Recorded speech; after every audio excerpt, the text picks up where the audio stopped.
कहानी की शुरुआत होती है घने जंगल के बीचों बीच एक बड़ी नदी से, जहां जेफ नाम का एक आदमी अपने कुछ साथियों के साथ इसी नदी में आगे की तरफ बढ़ रहा होता है। ये लोग सांपों को पकड़कर उसे शहर में बेचा करते थे, लेकिन आज ये लोग जिस जगह सांप पकड़ने जा रहे थे वो जगह बहुत ज्यादा खतरनाक थी। यहाँ बोट का कैप्टन भी जेफ से कहता है कि जिस जगह तुम लोग जा रहे हो वो जगह श्रापित है और जहरीले सांपों से भरी हुई है, और मैंने सुना है कि वहाँ क्रिम्सन नाम का एक बहुत ही बड़ा एनाकोंडा रहता है। जो भी उस जगह पर जाता है वो एनाकोंडा उसे मार देता है। लेकिन जेफ मुस्कुराते हुए बोट के कैप्टन से कहता है कि बस तुम मुझे वहां तक पहुंचा दो, वहां तुम्हें तुम्हारे पैसे मिल जाएंगे और तुम अपनी बोट को लेकर वापस आ जाना। जेफ सांपों को पकड़ने का एक एक्सपर्ट शिकारी था और आज जेफ खास उस क्रिम्सन एनाकोंडा को पकड़ने के लिए इस जंगल में आया था। कुछ देर बाद ये लोग उस जगह तक पहुंच जाते हैं और यहाँ बोट का कैप्टन जेफ से ज्यादा पैसे मांगने की डिमांड करता है, क्योंकि ये एक बहुत खतरनाक जगह थी और यहाँ तक किसी को पहुंचाना एक बहुत ही बड़ा रिस्की काम था। जेफ भी इनकार नहीं करता और वो जेब से पैसे निकालकर उसे दे देता है। लेकिन जैसे ही बोट का कैप्टन पैसे लेने के लिए दोनों हाथ आगे बढ़ाता है, तब जेफ जानबूझकर पैसे नीचे गिरा देता है, जिसे खुशी खुशी बोट का कैप्टन उठाने लगता है। पैसे उठाने के बाद जब वो मुस्कुराते हुए जेफ की तरफ देखता है, तब जेफ उसके गले में चाकू घोंपकर उसे मार देता है और बेरहमी से उसका गला काटकर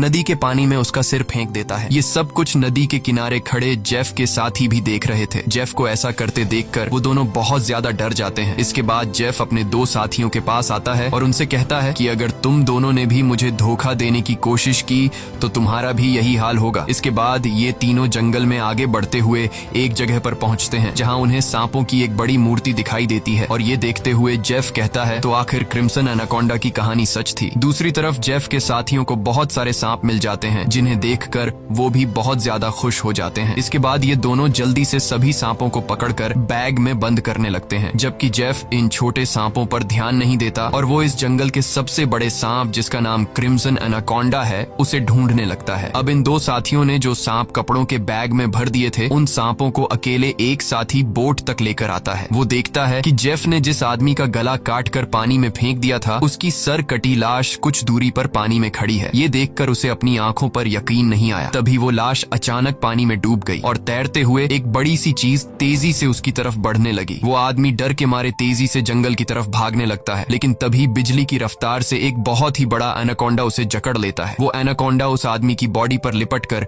उसकी हड्डियां तोड़ देता है और अपना बड़ा सा मुंह खोलकर उसे खाने लगता है। दूसरी तरफ हम उस आदमी के दूसरे साथी को देखते हैं, जो सांपों से भरे एक बैग को लेकर जंगल में आगे की तरफ बढ़ रहा होता है। तभी वो अचानक एक जगह पर रुककर कुछ ऐसा देख लेता है जिससे वो बहुत ज्यादा डर जाता है। असल में उसने उसी बड़े एनाकोंडा की बॉडी को रेंगते हुए देख लिया था। जैसे ही वो एनाकोंडा एक पेड़ पर चढ़ रहा था, तो उसके पेट को देखकर साफ लग रहा था कि उसने किसी इंसान को जिंदा निगल लिया है। अब इससे पहले कि वो आदमी अपनी जान बचाकर भाग पाता, तभी वो एनाकोंडा उसके साथी की लाश को उगल देता है। इसके बाद वो सांप उस आदमी को भी पकड़ लेता है। वो सांप उस आदमी को जकड़कर जोर से दबाता है और पेड़ से लिपटकर उस आदमी को भी खाने लग जाता है। ये सब कुछ ही दूर से जेफ भी देख रहा होता है और ये देखकर जेफ अपने साथी को बचाने के बजाय खुश हो रहा था, क्योंकि जेफ भी यही चाहता था कि कोई उस सांप का चारा बन जाए और जब चारे को खाते समय सांप का ध्यान भटक जाए, तब जेफ सांप को बेहोश करके मार दे। इसके बाद जेफ अपना शॉटगन निकालकर सांप को बेहोश करने ही वाला था कि तभी अचानक जंगल के सभी जानवर और बर्ड्स शोर मचाने लगे, जिनकी आवाज सुनते हुए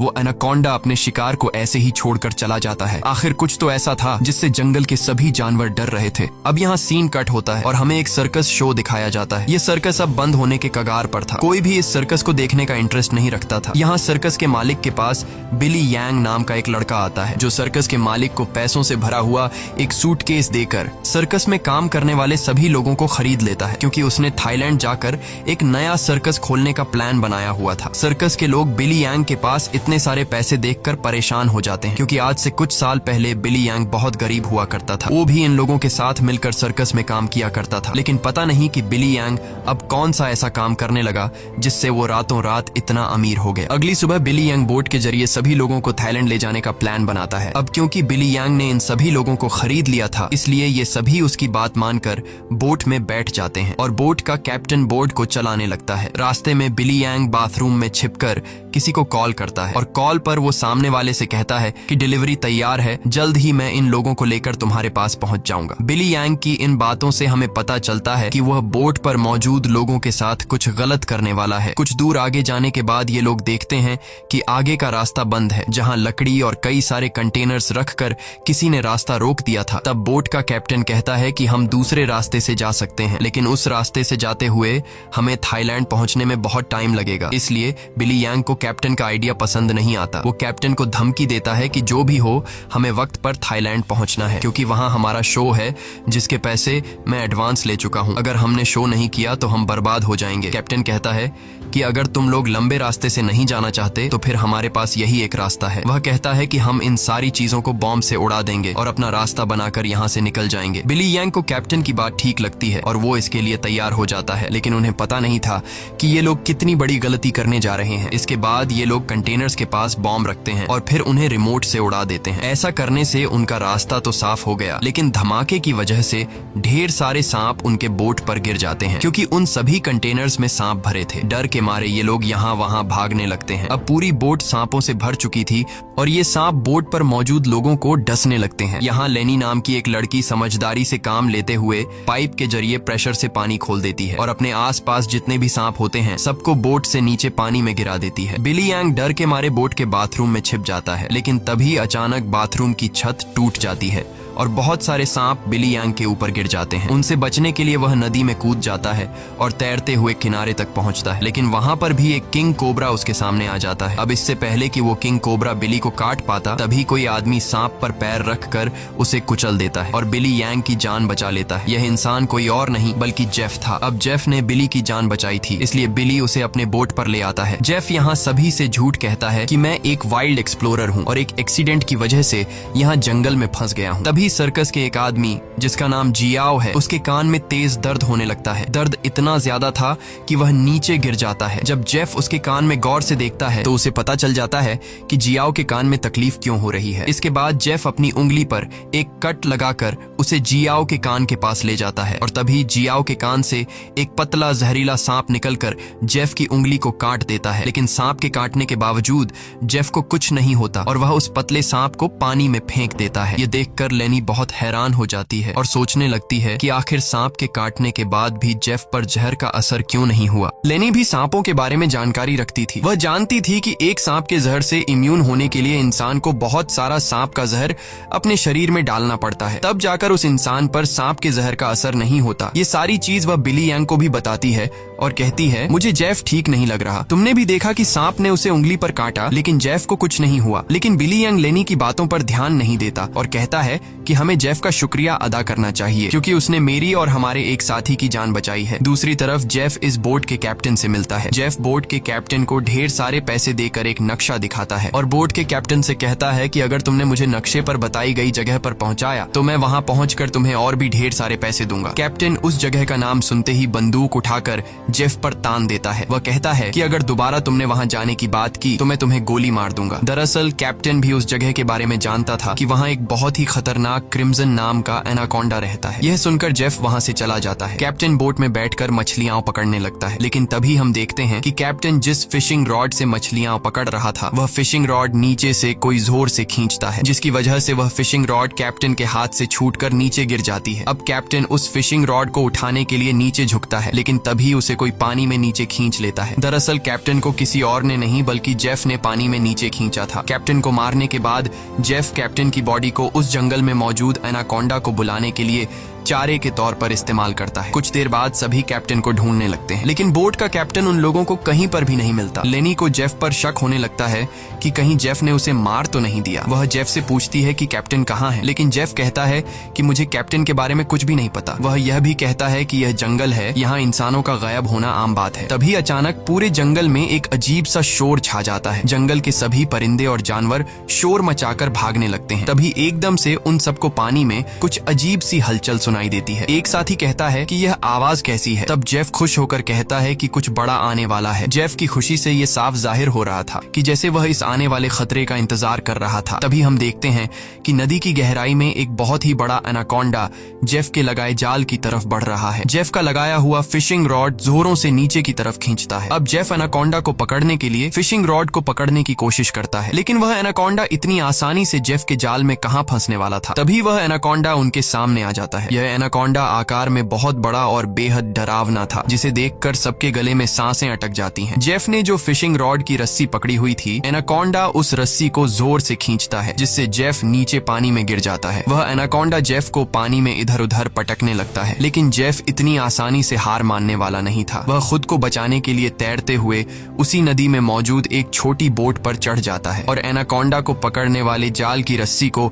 उसी बोट से बांध लेता है। अब वह बोट पर खड़े होकर एक नुकीले औजार से उस एनाकोंडा पर वार करता है, लेकिन उस वार से एनाकोंडा पर कुछ ज्यादा असर नहीं होता। एनाकोंडा जेफ को पकड़ लेता है। वह एनाकोंडा जेफ के साथ साथ उस बोट के ऊपर लिपटकर नीचे पानी में डुबो देता है। दूर खड़े ये लोग यह सब कुछ देख रहे थे और उन्हें लगता है कि जेफ मारा गया, लेकिन अगले ही पल जेफ तैरता हुआ पीछे से वापस बोट में आ जाता है। ये देखकर सभी लोग हैरान रह जाते हैं। अब जेफ फिर से पानी में एनाकोंडा ढूंढने लगता है, लेकिन उसे नहीं पता था कि एनाकोंडा अब पानी में नहीं बल्कि उसके पीछे बोट की छत पर है। एनाकोंडा सबके सामने अपने मुंह से कैप्टन की बॉडी को उगल देता है। ये देखकर बोट पर सभी लोग बहुत डर जाते हैं। ये लोग एनाकोंडा से खुद को बचाने के लिए इधर उधर भागने लगते हैं। वह एनाकोंडा कमरे में बंद सर्कस के 2 साथियों को मारने ही वाला था कि तब भी पीछे से जेफ हाथ में एक नुकीला औजार लिए एनाकोंडा पर हमला कर देता है, जिससे एनाकोंडा और भी ज्यादा गुस्सा हो जाता है और अब एनाकोंडा जेफ की तरफ बढ़ने लगता है। लेकिन जेफ एनाकोंडा से खुद को बचाते हुए उससे छिप जाता है, मगर एनाकोंडा भी जेफ का पीछा नहीं छोड़ता।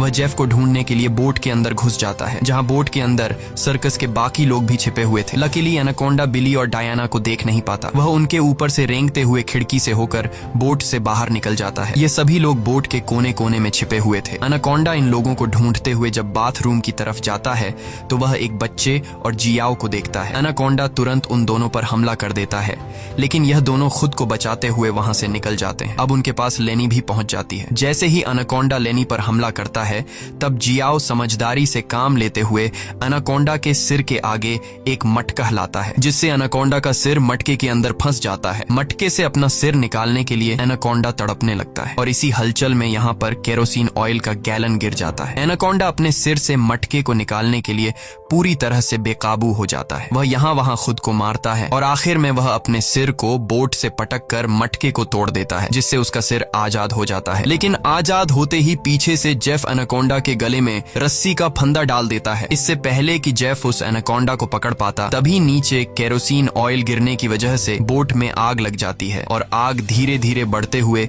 बोट में रखे बमों तक पहुंच जाती है, जिससे बोट में ब्लास्ट होने लगते हैं। तभी बोट में एक बहुत ही बड़ा ब्लास्ट होता है। अब बोट पर मौजूद सभी लोग खुद को बचाने के लिए पानी में कूद जाते हैं, लेकिन जेफ ने एनाकोंडा के गले में रस्सी बांधी थी, जिस वजह से वो भाग नहीं पाता और आग में जलकर मर जाता है। ये लोग जैसे तैसे तैरते हुए नदी के किनारे तक पहुंच जाते हैं। जहाज को जलता देखकर बिली यांग रोने लगता है। वह इस वजह से रोता है कि ये लोग अब समय पर थाईलैंड नहीं पहुंच पाएंगे। सर्कस के बाकी लोग बहुत ज्यादा डरे हुए थे, क्योंकि ये सभी जंगल के बीचों बीच थे और अब उनके पास वापस जाने के लिए बोट भी नहीं था। लेनी समझ चुकी थी कि इन सब का जिम्मेदार जेफ है। उसने इनके जहाज को एक जाल के तौर पर इस्तेमाल किया। वह जेफ से कहती है, अगर तुमने ऐसा न किया होता तो यह इतना बड़ा खतरा हम पर न आता। जेफ जवाब में कहता है कि तुम लोग जानते भी हो कि इस एक एनाकोंडा की कीमत कितनी है। अगर तुम लोगों ने इसे पकड़ने में मेरा साथ दिया होता तो आज हम सब करोड़पति होते। पैसों का नाम सुनते ही बिली यांग की आंखें चमक उठती हैं। वह थाईलैंड जाने का प्लान कैंसिल कर देता है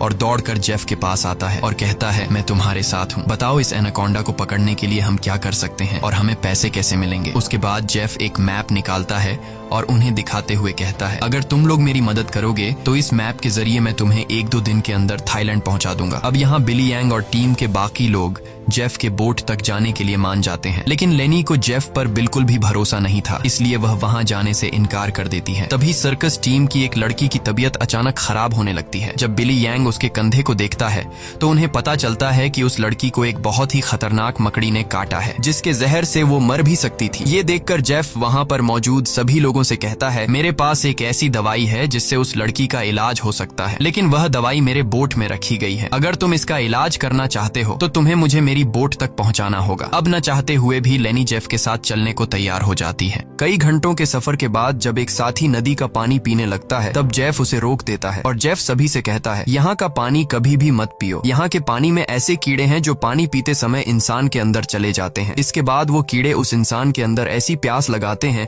कि वो पानी पीते पीते खुद को नदी में डुबाकर मार देता है। रास्ते में इन लोगों को भूख लग जाती है। तब जेफ पास के पत्थरों से एक सांप पकड़ता है और फिर ये लोग सांप का जहर निकालकर उसे पकाते हैं और उसे खाकर गुजारा करते हैं। इसके बाद ये लोग फिर से अपना सफर जारी रखते हैं। कुछ देर बाद रात हो जाती है। रात को ये लोग पहाड़ के एक सुरंग में रुकते हैं जहाँ ये लोग आग जलाते हैं और जेफ साइड पर बैठा अपनी मैप पर बने हुए एनाकोंडा को देख रहा था। जेफ उस समय के बारे में सोचता है जब वो एनाकोंडा उसके सामने आया था। वो एनाकोंडा जेफ को मारने ही वाला था, लेकिन जेफ समझदारी से काम लेते हुए एक लकड़ी की बॉक्स में खुद को छुपा देता है। वो बॉक्स एक ढलान में रखी हुई थी, इसलिए जेफ बॉक्स को धक्का देकर रगड़ते हुए नीचे नदी तक पहुंच जाता है। अब जेफ इस बॉक्स से खुद को निकालने की कोशिश तो करता है, लेकिन बदकिस्मती से जेफ उस बॉक्स में हमेशा के लिए बंद हो गया और काफी समय तक जेफ उसी बॉक्स में फंसा रहा। इसके बाद ये लोग आते हैं। इन लोगों ने रास्ता खोलने के लिए डायनामाइट लगाकर कंटेनर तोड़ दिए, जिसमें से जेफ बाहर निकल गया और उनके साथ मिल गया। सीन फिर से प्रेजेंट में आता है जहाँ जेफ इस मैप को देख रहा था। तभी बिली यांग उसके पास आता है और कहता है, तुम उसी एनाकोंडा को पकड़ना चाहते हो ना? जेफ कहता है, हाँ, ये एक बहुत ही बड़ा एनाकोंडा है, एक ऐसा एनाकोंडा जो इस पूरे जंगल का राजा है। यहाँ के सभी जानवर इस एनाकोंडा से डरते हैं। इसने दुनिया के बड़े बड़े शिकार किए हैं, यहाँ तक कि इसने अपने ही जैसे बड़े बड़े एनाकोंडा को मार गिराया, और अगर हम उसे पकड़ने में कामयाब हुए तो हम रातों रात मिलियनेयर बन जाएंगे। पैसों का सुनते ही बिली यंग कहता है, मैं आपके साथ उस एनाकोंडा को पकड़ने के लिए तैयार हूँ। अब काफी रात हो जाती है और ये सभी लोग सो जाते हैं। तभी सर्कस के एक साथी की किसी अजीब सी आवाज से आंख खुलती है। वो देखता है कि उसका भाई यहाँ नहीं है। अपने भाई को ढूंढते हुए वो उस सुरंग से बाहर आया और उसे ढूंढते हुए नदी के पास जाता है, जहाँ वो देखता है कि उसका भाई अपने आप को नदी के पानी में डुबाने की कोशिश कर रहा है। ये आदमी उसे ऐसा करने से रोकता है, पर उसका भाई इसकी कोई बात नहीं सुनता। और तब वो देखता है कि उसके भाई की नाक से कुछ अजीब से कीड़े निकल रहे हैं, जिसे देखकर वो समझ जाता है कि इसने इस नदी का पानी पी लिया है, जो कि जेफ ने बताया भी था कि इस नदी का पानी पीने के बाद उस पानी के अंदर मौजूद कीड़े उस इंसान को इतनी प्यास लगा देते हैं कि वो इंसान खुद को उस पानी के अंदर डुबाने पर मजबूर हो जाता है। और ठीक ऐसा ही होता है। अपने भाई को मरा हुआ देखकर ये आदमी बहुत ज्यादा रोता है और वापस सुरंग में आ जाता है। अगली सुबह ये लोग दोबारा अपने सफर पर निकल जाते हैं। कई घंटों का सफर तय करने के बाद ये लोग एक नदी के पास पहुंच जाते हैं और अब इन लोगों को अपनी मंजिल तक पहुंचने के लिए उस नदी में से होते हुए पैदल जाना पड़ेगा। अब ये लोग पहले तो उस नदी में उतरने से काफी ज्यादा डर रहे थे, लेकिन कोई दूसरा रास्ता न होने की वजह से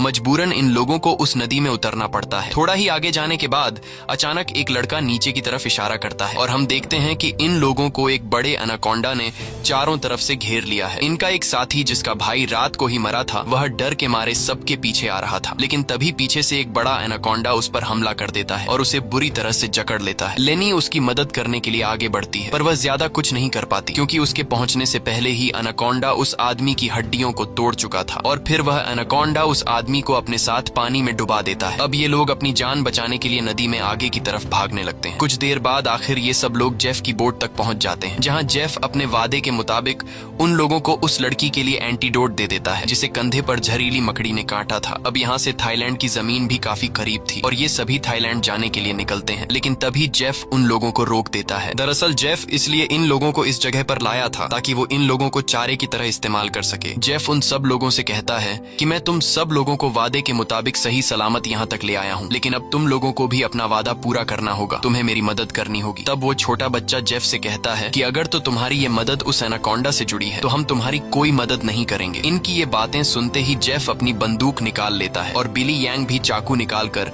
उसका साथ देने लगता है। बिली यांग सभी से कहता है कि जेफ जो भी कह रहा है तुम्हें उसकी बात माननी चाहिए। यहाँ लेनी कहती है कि तुम लोग पागल तो नहीं हो गए हो, उस एनाकोंडा को पकड़ना बहुत मुश्किल है, क्यों तुम लोग अपनी जान से हाथ धोना चाहते हो? जेफ कहता है, हाँ तुम ठीक कह रही हो, उस एनाकोंडा को पकड़ना मुश्किल तो है पर नामुमकिन नहीं, क्योंकि उस एनाकोंडा को खाते हुए जब उसका ध्यान भटक जाए तब उसे पकड़ा जा सकता है। उसके बाद बिली यांग और जेफ सर्कस टीम के 2 लोगों को रस्सी से बांधकर सांप का चारा बनाते हैं। वह बच्चा बिली यांग से कहता है, तुम ऐसा क्यों कर रहे हो? सोचो अगर हम लोग मर गए तो तुम्हारी सर्कस में कौन परफॉर्म करेगा? ये सुनकर बिली यांग जोर जोर से हंसने लगता है और उस बच्चे से कहता है कि क्या तुम लोगों ने कभी सोचा नहीं कि मैं इतनी जल्दी कुछ ही सालों में इतना अमीर कैसे हुआ? अरे पागलो, मैं तुम लोगों को थाईलैंड में सर्कस के लिए थोड़ी लेके जा रहा था। मैं तो तुम्हारी बॉडी के ऑर्गन्स को बेचकर बहुत सारा पैसा कमाने वाला था और यही मेरा बिजनेस है, लेकिन अब देखो मैंने अपना प्लान चेंज कर दिया। अब मैं जेफ के साथ मिल गया हूँ क्योंकि मैं जानता हूँ कि तुम्हारे बॉडी पार्ट्स से भी ज्यादा पैसे मुझे ये एनाकोंडा दे सकता है। दूसरी तरफ जेफ ने उन 2 लड़कियों को भी बांध दिया था और अब वो एक लड़की से बदतमीजी करने लगा था। अब यहाँ वो लड़की समझदारी से काम लेते हुए ऐसा दिखाती है कि वो जेफ का साथ देना चाहती है। जेफ उसकी चाल को समझ नहीं पाता। वो लड़की जेफ के करीब आकर जेफ के बालों में हाथ मारने लगती है और मौका मिलते ही वो लड़की जेफ की पॉकेट से गन निकालकर जेफ पर तान देती है। अब वो लड़की जैसे ही जेफ को शूट करती है तो बंदूक से गोली नहीं चलती, क्योंकि उसको बंदूक का लॉक खोलना नहीं आ रहा था। अब जेफ गुस्से में आकर उससे बंदूक छीन लेता है और उसी लड़की पर तान कर उसे मारने ही वाला होता है कि तब तक लेनी ने भी खुद को आजाद कर लिया था और वो एक शीशे के नुकीले टुकड़े से जेफ के पेट पर वार करती है। अब जेफ लेनी को धक्का देकर पीछे धकेल देता है, लेकिन तब वो दूसरी लड़की भी जेफ पर हमला कर देती है और पीछे से लेनी भी जेफ से बंदूक छीनने की कोशिश करती है। इसी हाथापाई में गोली चलने की आवाज आती है, लेकिन पता नहीं चल पाता कि ये गोली किसको लगी। दूसरी तरफ हम उन दो लोगों को देखते हैं जिन्हें बिली यांग ने एनाकोंडा के लिए चारा बनाया था। वो दोनों बेचारे डर के मारे तड़प रहे होते हैं। कुछ देर बाद एक बड़ा सा एनाकोंडा उन दोनों को खाने के लिए धीरे धीरे उनकी तरफ बढ़ने लगता है, जबकि दूर खड़ा बिली यांग मजे से ये सारा नजारा देख रहा था। बिली यांग इंतजार में था कि कब वो एनाकोंडा उन पर हमला करेगा और मैं रस्सी को खींचकर उस एनाकोंडा को पकड़ लूंगा। लेकिन वो ये नहीं जानता था कि जहां पर वो खड़ा है ठीक उसके ऊपर से एक दूसरा एनाकोंडा उस पर हमला करने के लिए आगे बढ़ रहा है। अब इससे पहले कि बिली यांग उस एनाकोंडा को देख पाता, वो एनाकोंडा उसके काफी करीब पहुंच जाता है और वो एनाकोंडा बिली यांग पर हमला करके उसे अपने साथ उठाकर ले जाता है। और तब बिली यांग के हाथ से रस्सी छूट जाती है, जिससे एनाकोंडा का चारा बने हुए दो लोगों को जाल कवर कर लेता है, जिससे उनकी जान बच जाती है। दूसरी तरफ जेफ उस लड़की को मारने की कोशिश करता है, लेकिन लेनी पीछे से आकर जेफ को एक बड़ी लकड़ी से सिर पर मारकर बेहोश कर देती है। जेफ के बेहोश होते ही ये दोनों भागते हुए अपने दो साथियों के पास पहुंच जाती हैं और उन्हें जाल से आजाद कर लेती हैं। लेकिन बदकिस्मती से जेफ को होश आ गया था और वो उनकी तरफ बढ़ने लगा, लेकिन तभी एक बड़ा सा एनाकोंडा आकर जेफ को ले जाता है। ये लोग अब जल्दी से यहाँ से निकलने की तैयारी करते हैं, लेकिन उनकी एक साथी चलने के लायक नहीं थी, क्योंकि जेफ और उन लड़कियों के बीच हाथापाई के दौरान जो गोली चली थी वो गोली उस लड़की को लगी थी। कुछ देर बाद वो लड़की उनकी नजरों के सामने दम तोड़ देती है। अब बचे हुए तीन लोग अपनी जान बचाने के लिए जेफ की बोट में बैठकर नदी से होते हुए यहाँ से निकलने लगते हैं, लेकिन तभी पीछे से जियाओ को कोई चीज लगती है। जब वो कंधे से उस चीज को उतार कर देखता है तो उसे पता चलता है कि ये एक बेहोशी वाला इंजेक्शन है। कुछ ही सेकंड बाद जियाओ बेहोश हो जाता है और जियाओ को बेहोश करने वाला कोई और नहीं बल्कि जेफ ही था, यानी उस एनाकोंडा के हमले से भी वो बच गया था और उसने एनाकोंडा का सिर काटकर उसे मार दिया था। अब जेफ उन तीनों को पकड़कर एनाकोंडा के चारे के लिए बांध देता है और उनके चारों तरफ तेज धार वाली लोहे की तार बांध देता है और साथ में वहां पर खून भी छिड़क देता है, जिसके बाद वो उनके जाल की रस्सी को पकड़कर यहाँ से कुछ दूर खड़ा हो जाता है। कुछ देर बाद कई सारे एनाकोंडास खून को सूंघते हुए उन तीनों की तरफ बढ़ने लगते हैं। ये तीनों बहुत ज्यादा डरे हुए होते हैं और उनको अपनी मौत आंखों के सामने नजर आ रही होती है। ये सभी एनाकोंडास उन तीनों को मारने के लिए उनके काफी करीब पहुंच जाते हैं, लेकिन तभी एक बार फिर से जंगल के सभी जानवर शोर मचाकर भागने लगते हैं और यहाँ पर मौजूद सभी एनाकोंडास भी किसी को देखकर एक एक करके भागने लगते हैं। लेकिन एक एनाकोंडा अभी भी उन तीनों को मारने के लिए रुका हुआ था, पर तभी वहां पर क्रिम्सन एनाकोंडा आ जाता है और वो उस अकेले रुके हुए सांप पर हमला करके उसे एक ही झटके में मार देता है। यहाँ हम उस क्रिम्सन एनाकोंडा को अच्छी तरह से देख पाते हैं, जो साइज में बहुत ही ज्यादा बड़ा और खतरनाक था, जिसे देखकर ये तीनों बहुत ज्यादा डर जाते हैं। लेकिन दूर खड़ा जेफ क्रिम्सन एनाकोंडा को देखकर बहुत खुश होता है। वो एनाकोंडा उन तीनों से लिपटकर अपना बड़ा सा मुंह खोलकर उन तीनों को खाने ही वाला था कि तभी जेफ जाल की रस्सी छोड़ देता है, जिसमें वो एनाकोंडा फंस जाता है। ये एनाकोंडा अपने आप को छुड़ाने के लिए तड़पने लगता है। वो काफी जोर लगाकर खुद को आजाद करने की कोशिश करता है, लेकिन जब वो आजाद नहीं हो पाता तब वो अपने तेज नुकीले दांतों से जाल की रस्सी काटकर खुद को आजाद कर लेता है। लेकिन अभी भी जाल की रस्सी उसके बॉडी में फंसी हुई थी, इसलिए जेफ रस्सी को मजबूती से पकड़कर उसे पकड़ने की कोशिश करता है, पर जेफ एनाकोंडा की ताकत का मुकाबला कहां कर सकता था। जेफ उसे पकड़ने की कोशिश में दो पेड़ों के बीच फंस जाता है और अब वो उन पेड़ों से बाहर निकल नहीं पाता और मौके का फायदा उठाते हुए वो क्रिम्सन एनाकोंडा जेफ की तरफ बढ़ने लगता है और जेफ को पकड़कर बुरी तरह से जकड़ने लगता है। ये तीन लोग भी अपनी आंखों से ये सारा नजारा देख रहे थे और डर के मारे जल्दी से खुद को छुड़ाने की कोशिश करते हैं,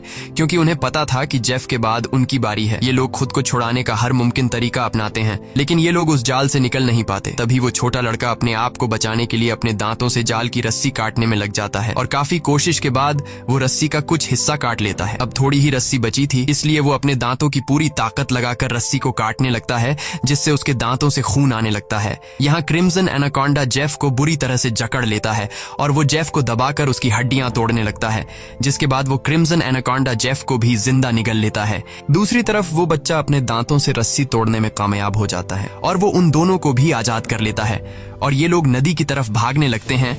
लेकिन जेफ को मारने के बाद अब वो क्रिम्सन एनाकोंडा उनके पीछे पड़ जाता है। ये दोनों एक पेड़ के पीछे छिप जाते हैं जबकि वो बच्चा एक लकड़ी के बॉक्स के अंदर खुद को छिपा लेता है, पर एनाकोंडा उसे देख लेता है और अब वो एनाकोंडा धीरे धीरे उस बच्चे की तरफ बढ़ने लगता है। बच्चा पूरा जोर लगाकर उस कंटेनर से बाहर निकलने की कोशिश करता है, लेकिन उस कंटेनर के दूसरी तरफ का दरवाजा बंद था। वो बच्चा चिल्लाकर उन दोनों से मदद के लिए पुकारता है और वो एनाकोंडा भी अब बच्चे के काफी करीब आ चुका था। अब इससे पहले कि एनाकोंडा उस बच्चे को मार पाता, तभी बाहर से जियाओ कंटेनर का दरवाजा तोड़कर उस बच्चे को बचा लेता है। अब ये तीनों फिर से अपनी जान बचाने के लिए एनाकोंडा से भागने लगते हैं, लेकिन ये पूरा जंगल उसी एनाकोंडा का था। इस जंगल में होते हुए ये लोग उससे बचकर नहीं जा सकते थे, इसलिए ये लोग एक पेड़ के पीछे छिप जाते हैं। पर तभी कुछ दूरी पर वो एनाकोंडा उन्हें देख लेता है। उन्हें देखते ही वो एनाकोंडा तेजी से उनकी तरफ आने लगता है। ये लोग खड़े होकर अपनी मौत का इंतजार करने लगते हैं क्योंकि ये लोग जान चुके थे कि अब उनकी जान नहीं बच पाएगी। पर जैसे ही वो एनाकोंडा अपना बड़ा मुंह खोलकर उन पर हमला करता है, तभी एक मजबूत लोहे की नुकीली तार से उसका सिर बीच से कट जाता है। ये नुकीली तार असल में जेफ ने बिछाई थी, जिससे क्रिम्सन एनाकोंडा का खात्मा हो जाता है। ये लोग यकीन नहीं करते कि उनकी जान बच गई और ये लोग काफी देर तक उसकी बॉडी को देखते रहते हैं और फाइनली ये लोग जल्दी से उस जंगल को छोड़कर यहाँ से निकल जाते हैं। इसी के साथ ये कहानी खत्म हो जाती है। अगर आपको ये वीडियो अच्छी लगी हो तो हमारे चैनल को सब्सक्राइब और वीडियो को लाइक जरूर कीजिएगा।